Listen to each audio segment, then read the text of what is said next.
How's it going today, folks?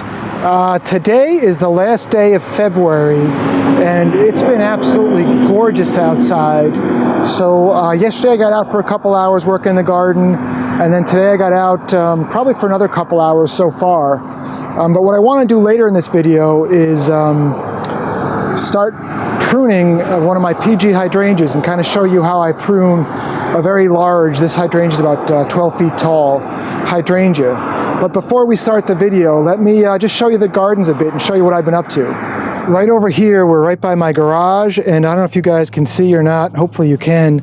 You see there's some daffodils starting to peek through. So my goal was to kind of clean out by the garage here before the daffodils get too tall. That way, you know, I can get the mulch down before the weeds start growing. And then I also cleaned out, you know, we have these windows to the basement, and I cleaned out all the leaves and junk in there. But then I worked through, and yesterday I cleaned out the bed. This is my Korean Spirea. I cleaned out the bed below it, and before I raked out the leaves, I actually got a stick and I pushed down all the seeds into the soil, so that what I could do is hopefully some of these seeds will grow. And there's another shot of this bed as well. I just, you know, it's really nice to be out this early and to have things looking good. And you know, this is the first time I've ever actually tried mulching this early, because you really don't want to be putting mulch down when the ground is frozen, because it'll take longer for the ground to thaw. But you know, every year it just seems like I'm always behind, and I figure I'd go ahead and give it a shot. And I mean, today it's got to be 50, 55 degrees out. There's no ice in the ground, and things are beautiful. But this bed here, I want to talk a little bit about how I did this. So the first thing I did is I went through with a rake and I raked out all the leaves and sticks and whatnot. And then while I was raking, you know, I only pruned a few branches, but if there were any branches that were broken or dead or just a little too low to the ground, I cut those off. And then once I cleaned up all the debris, I got the weed whacker, and you know, I just use a weed whacker to edge my gardens. I made a video about this last year. So these gardens are all edged with a weed whacker. And, you know, if you cut one really good edge, you can use the weed whacker to maintain that edge. And I have a video about how I do it, and I'll put a link to that at the end of the video and below. And then the mulch you're looking at, this is actually, this is all mulch I made myself, and I use a chainsaw to cut knotty pieces of wood, so I have a lot of dust, or you know, chainsaw dust, chippings, whatever. And I run that through the chipper, and I have probably like a 5 or 6 cubic yard pile in the backyard. And part of the pile's been sitting for a while, so I tried to take it where it was sitting. But I think this is a really nice looking mulch, and I have to caution you because, you know, I was taught in school, and I've always said never use wood for your mulch. And there's a lot of wood in this, because you have to be careful of the artillery fungus. If this mulch gets wet for a while and is in a shady spot, you'll get something called the artillery fungus, which will then shoot out these little black dots which cling to anything white. If this artillery fungus gets out of control, your house is just going to be covered with black dots, and they don't come off. You're going to have to replace your siding.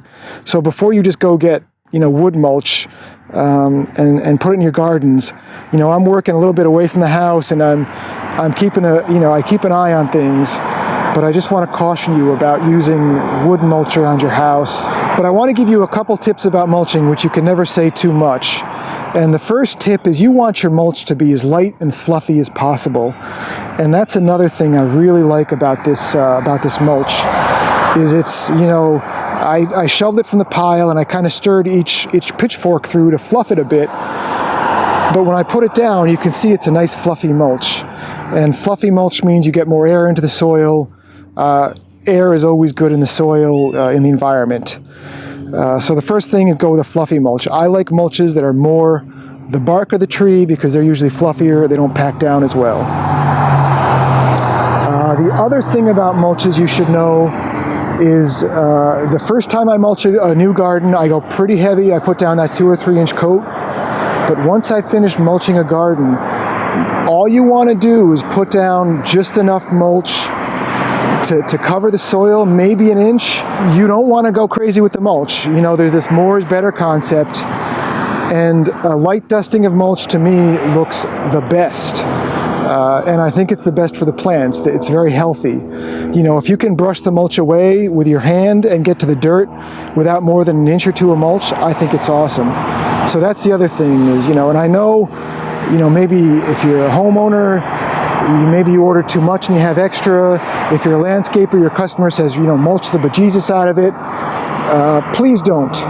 You know, the only reason I mulch new gardens heavily is because I don't use any chemicals to kill the grass and the weeds, so I mulch heavily to make sure everything's controlled.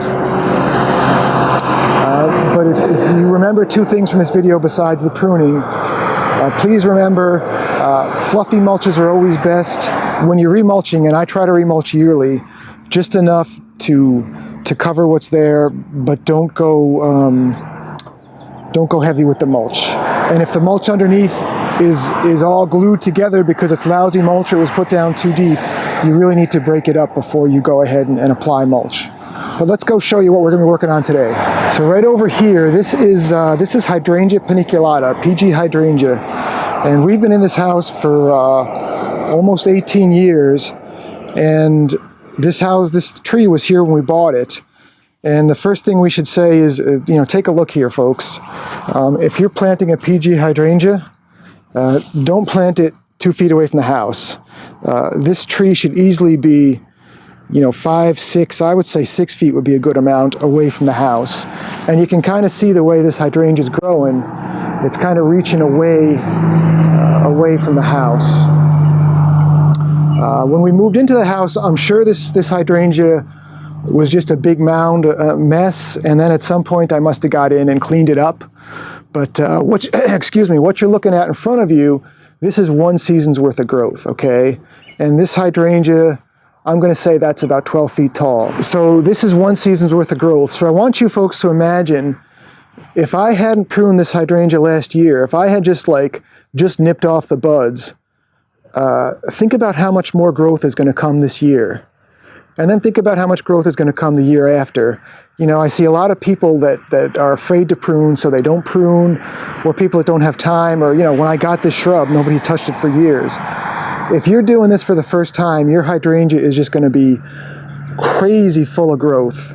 And it may take you a few years to get it back to where you want it to be. But I encourage you to just start and just do some pruning on it, you know, and keep working at it, and eventually you'll get it. It'll grow right from the you know, right from the stem. All these sticks here, I prune those off, and we'll prune them off today. This tree will grow, so no matter how much you prune off, you can't really screw up because the tree's going to try to grow again. And this tree is certainly, you know, making a good effort. The only thing we're going to need to prune this hydrangea is a good ladder. And if you're in the landscaping business, I recommend you get one of these 3-legged ladders. I mean, not just for one job, but if you do a lot of hedge clipping or pruning in general, these 3-legged ladders are so much more stable than a 4-legged ladder, and you're so much less likely to fall over. I probably got this one 15, 20 years ago, and it's made out of aluminum. It's very lightweight, and you can kind of see how it's shaped to kind of fit into the tree. But a good aluminum ladder is just a wonderful thing. It's safer to work from. It's lighter weight. It's easier to work from, and it's designed, you know, for pruning outside. I'm just going to go ahead and throw all the debris on this tarp, and then either take it to the chipper or take it to the dump. Before we get started, what I want to do is cut back these Spirea. You see how all the flowers from the hydrangea got stuck in there? Spirea is what's known by Michael Durr, who wrote the book that most of us study for plants. Michael Durr calls Spirea a garbage can plant because it traps stuff. So what I want to do is go ahead and cut these back, not really because it traps stuff, but because these Spirea haven't been pruned for 3 or 4 years. So what I'll do is I'm going to cut them all back about 6 to 8 inches from the ground and let them regrow so they don't overgrow this bed. But it'll also just make it easier to prune. And I'll leave another link at the end of this video if you have any Spirea about, you know, cutting them back hard. And I cut them back hard, usually late winter, every 4 to 6 years, give or take. I mean, you'll know, when they get overgrown, you'll know it's time. I am gonna go get my lunch. I was heating some soup for lunch, and it should be warm by now, so when I come back, we will go ahead and start pruning this PG hydrangea. I just put a knee pad on one knee so I don't get a wet knee all day. Grab the Felcos, reach in and start pruning.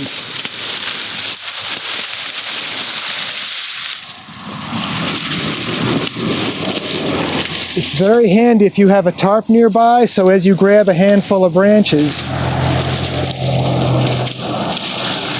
you can just throw them right on that tarp.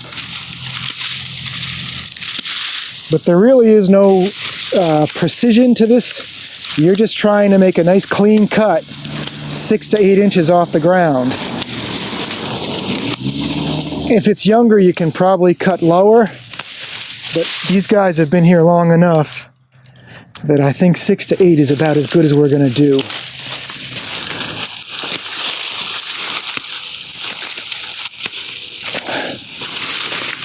It is an absolutely gorgeous day. It's got to be 55 to 60 degrees out. There's no wind. The sun is shining bright. And boy, I needed it. I needed to get outside and do something because I was just inside a little too much.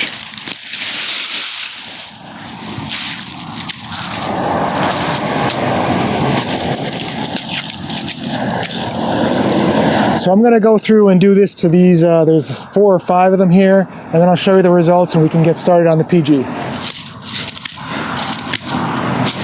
Once you get in and do the rough cutting on things like this, you can go back and kind of clean it up a bit. I guess the plant doesn't care either way, but if, you know, you're OCD and you want to have a nice rounded shrub, you can certainly go back and round it off a touch. And then I just, you know, I like to reach around the plant a bit. Sometimes you'll have smaller stems that get away from you.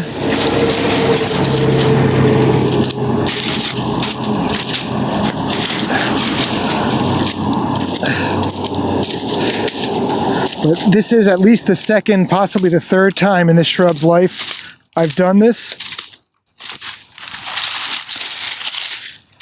And that's what you're left with, and this is why Michael Durr calls it a garbage can plant, because you see all these leaves.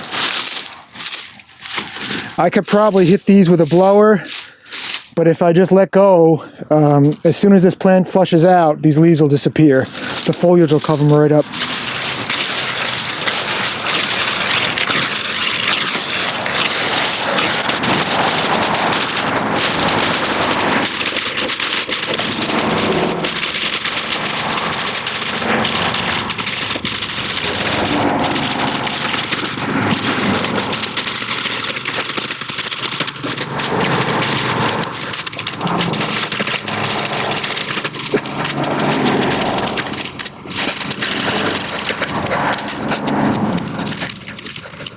Well, it didn't take too long to prune. It can't be more than 20-25 minutes later than when I started this. And I think we'll all agree that the bed looks a lot better. And you know, that really did generate quite a bit of debris there. So I am going to actually switch this tarp out and grab another tarp for the prunings from the PG. There are 2 different ways PG hydrangeas grow. They grow what's known as a shrub form, where you just let the shrub grow as a shrub, you know, with multiple stalks from the ground. And then there's also a standard, which there's a single stem, and the foliage doesn't really start until anywhere from 2 to 5 feet off the ground. There really is no better way than the other. There's just 2 different ways they grow, and depending on the circumstances, that's the kind you may have. The one I have here, I'm pretty sure it started out as a shrub form, and then as it got older, it kind of got limbed up farther. So I have multiple stems, but I'm going to prune mine as a standard and pretty much cut everything below about 8 feet from the ground off. However, if your shrub is you know, PG hydrangea is a shrub form, that's perfectly fine. Just don't cut everything from the base. I just want you to be aware there's 2 different ways to go here. All we're gonna need to do this work is just a good pair of pruning shears. I'm a huge fan of Felcos. I'll put a link below if you want to pick up Felcos. I've had this pair of Felcos and used it, you know, commercially for over 25 years, and all I've had to do is replace the blade a couple times. So I'm a pretty big Felco fan. But we're just going to start right along the trunk, and we're going to cut any growth along the trunk. And again, this one, I should probably just say we're going to treat this one as a standard. But we're just going to go through and cut them all flush with the trunk.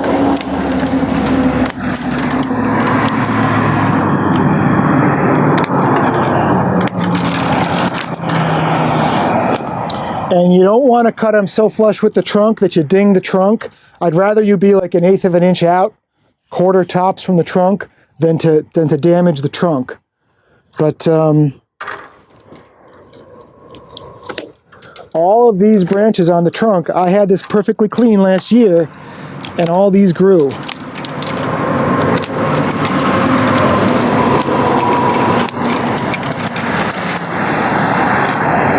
Now what I like to do is if I'm pruning something really large, I like to prune from the ground first and then get in the ladder, because it's always easier to prune from the ground than it is in the ladder. You got to go up and down all the time. So another trick I'll do sometimes is I'll bring this little ladder I have in my garage, and this will get me another couple feet, so I can prune as much as I can from the ground. But right now what we're going to do is I'm just going to go around the whole trunk of this thing and clean everything off up until at least 6 feet or so.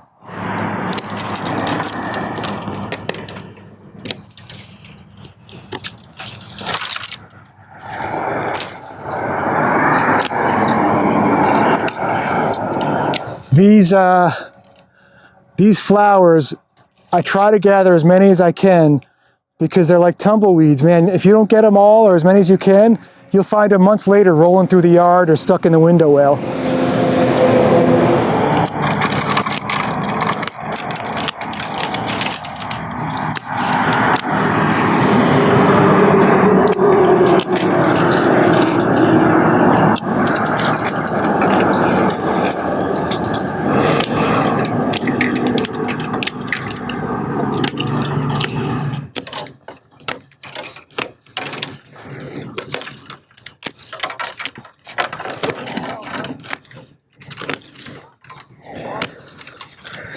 I wouldn't be surprised if somebody's living in there. I had a chickadee nest in the front one year.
Okay, I'm going to do my best to explain what I'm doing, but you have to understand, I've been pruning the shrub like this for like 10, 12, 15 years. So this shrub doesn't have a lot of excess growth. For me, this process is very quick, and I'm pretty sure I could do this whole shrub in maybe an hour, hour and a half without busting my butt. But let me show you what I'm doing and try to tell you the differences, because a lot of the videos I do about pruning, there's people new to it that just don't really understand what's going on and are very nervous. So again, I want to reassure you that you're not going to kill your PG hydrangea by pruning it. Worst case, it's going to grow a new bud somewhere else, and whatever you pruned off is going to grow back somewhere else on the shrub. If we look over here, last year I would have pruned right here. This would have been last year's pruning cut. After making last year's pruning cut, 3 branches developed. So what I'm doing is I'm looking very carefully at the new buds, and when I say very carefully, I mean I'm taking a quick look. You get to know it after a while, and you'll see kind of bulges where the new buds are. Now if I prune this branch right here, you're only going to have 3 more new buds. If I prune this branch here, you're going to have the 3 buds from that one plus 3 more from this one. If I prune this branch here, you're going to have 3 buds from this one, 3 buds from this one, 3 buds from that one, and so on and so on. And that's why these shrubs that have been neglected for years are just a mess, because every year they basically exponentially grow more branches, and it turns into this matted mess. I mean, if you've got a really old one, you probably have leaves caught up in there because the growth is so dense. So the way I do things, because my hydrangeas are older, is I just go to just beyond the first bud and I'll cut them. Just beyond the first bud and cut them. And let me show you what that looks like. So there's my buds. So I'm just going to go just beyond, snip. Okay. There's a bud here. There's a bud here, and there's a bud here. I'm going to go just beyond the first bud, snip. Now this one in the back is kind of funny, but I don't see another bud until out here, so I'm going to snip it there. So all I've done on this part of the shrub, if you look around, is so here's last year's cut, and I went out 1 bud and I snipped, and I went out 1 bud and I snipped. And then if there's any weak branches, like in this grouping, if there's any weak branches, I would actually take my pruners and just cut off the weak one. And this one's kind of headed towards the back, so I could cut that off too. But you'll notice in this grouping of branches, last year I would have cut it here, but the year before I would have cut it actually down here. You see this? And then this growth started. So what I think I'm going to do is I'm going to actually cut it here because I want to shorten it up a little bit. You don't want to, and you shouldn't leave every branch on the shrub because you want to favor the really vigorous growers. So anytime I see like really weak, puny growth, I just cut that back all the way. I mean, this is really, really weak and puny. And then the other thing I'll do is if a branch heads like back in towards the shrub, I'll just cut that one off flush with the branch as well, because I don't want to encourage growth to go that way. I don't know if you see in the back here, you see there's a branch coming here and there's 3 buds. You see how like every one of them's going towards my house? So when I get to that side and I can reach it, I'll just cut that one completely off because I don't want the branches going that way. The other thing I want to try to explain to you folks is the way these plants grow. So last year I would have cut this branch here. The year before I would have cut this branch here. The year before I would have cut this branch here. The year before I would have probably cut this branch around here. And then the year before that, probably back here. So every year they're growing one group of buds longer. And if I did this infinitely, this shrub would be really tall. So what I've noticed is after 5 or 6 years, sometimes I'll go back and maybe I'll cut back a couple years to keep everything more compact. You see how these shrubs have the growth at the top there is you can see I've done a lot of pruning and it's more big. That's because I've been doing this for years and it keeps fattening up. But these newer buds keep coming out. So what you can do is if your shrub is getting lanky, and this isn't something you're going to do the first year, you'll start noticing this after you do this for 5 or 6 years. But what you'll do is you'll actually come back And just for example, this guy here is kind of growing through everything. So I'll just cut this back.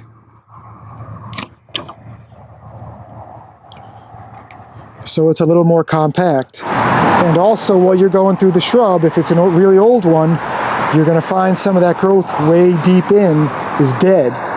And if the growth is dead, get your pruning saw out and cut it back to live wood. I have a video about the 3-cut method. You know, use the 3-cut method when pruning, and just be very careful when you're pruning that you don't tear the bark. If it's a heavy branch, that you don't tear the bark, because that's going to take longer to heal. Pruning videos I almost make less now because it's very hard to communicate what I'm doing when I know new pruners, myself included, have so many questions.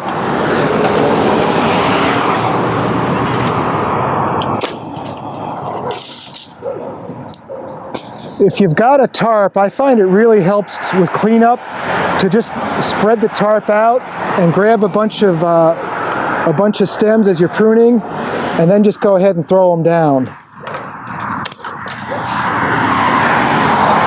You're never going to get them all, but I find it really does help. And again, folks, you know, I tend to go overboard when pruning. I just don't like to leave things looking messy. So once I do the general pruning, I'll just kind of go back and see if I missed any small branches. Does the shrub care? Probably not. I just can't help myself.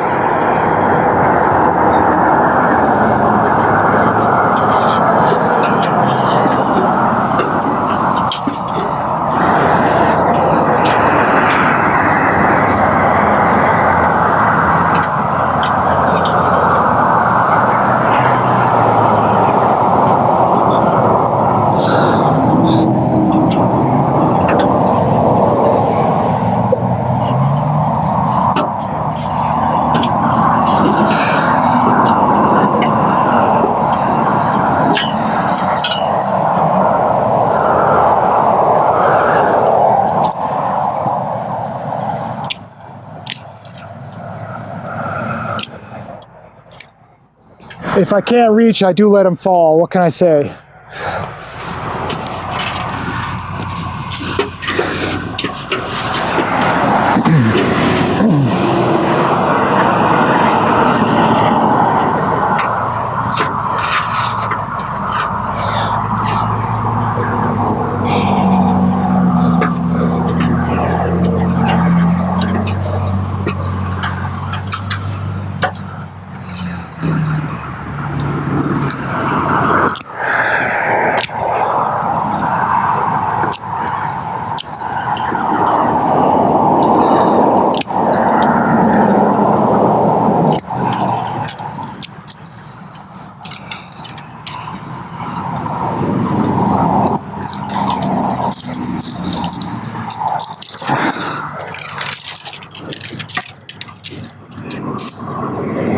So this branch only had a couple spindly growths on the end of it, so I just cut it all the way back to the trunk. We want to encourage the more vigorous growth and keep the growth away from the house and away from the center of the shrub. Another thing I'll do when I'm pruning is I always wear a pair of safety glasses, because you never know when you're up in the shrub and you look and you kind of lose track of where you are, and a branch could come right at your eye. So, well, the sunglasses make me look cool and keep the sun out of my eyes. They're really there to keep the branches out of my eyes. See how I'm just pruning along? Prune with the right hand, grab the branches with my left.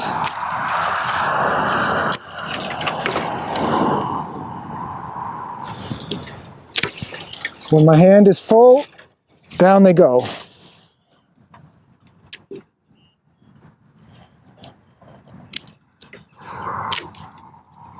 And I feel like I should also say, you know, don't be on top of a ladder and reach too far and get your center of gravity off and fall. Take your time, move the ladder. Better safe than sorry.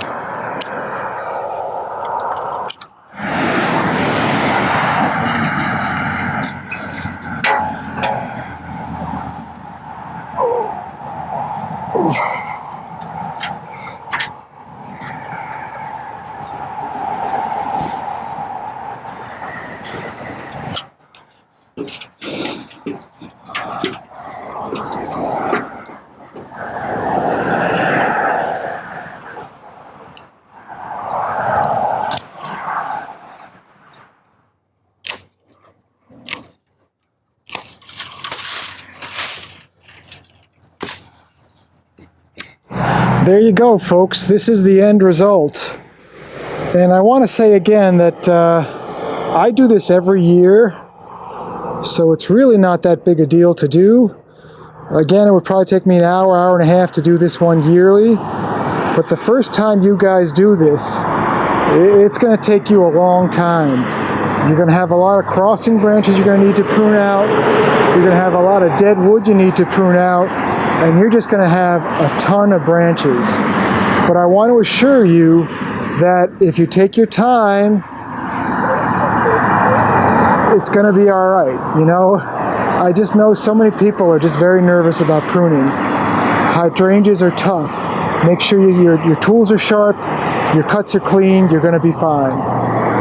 And then here you go. Here's the end result, which really isn't that much. I mean, unfortunately, I think that this hydrangea is in a state of decline, and I should really actually learn to do some propagation of hydrangeas, because I'd like to continue this hydrangea on even after the mother plant dies. Well, that's going to do it for today, folks. Hopefully you picked up some tips for pruning your PG hydrangea and mulching as well. You know, for the amount of mulching that's done in this world, or at least in this country, I really wish there was more knowledge about how to do it right.